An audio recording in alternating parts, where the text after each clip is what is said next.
The film opportunity came about through a back door. It's sort of analogous to the John Hammond story.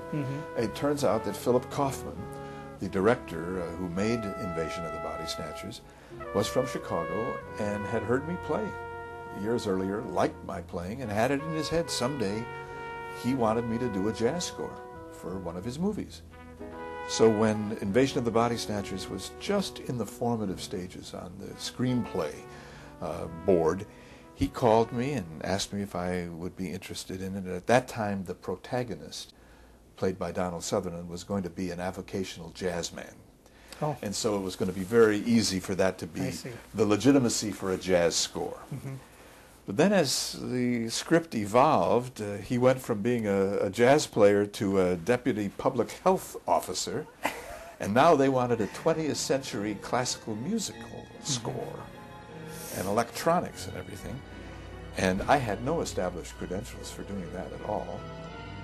So I had to convince first Phil that I could do it, and then a much tougher sell was to convince his producer, Bob Solo, that I could do it. I had this unique experience of bringing to bear everything I had ever done in music, or wanted to do, because I wanted someday to write for an orchestra and figured it's never going to happen. When will I ever have the time to do this, or access to an orchestra to play it? And here I had a 10-week period to get this thing done. So for the first time in my life, I closed my office for 5 weeks. I had advance notice, so patients knew about it. Nobody got in any trouble. But it was a big step for me to close my office for 5 weeks and then have it open for 5 weeks half-time. So I had some time over a 10-week period to work on this score, which was tremendously demanding, because I was writing for a full symphony orchestra for the first time, plus overdubbing electronic instruments and effects on that symphonic performance. So I'd go down to LA.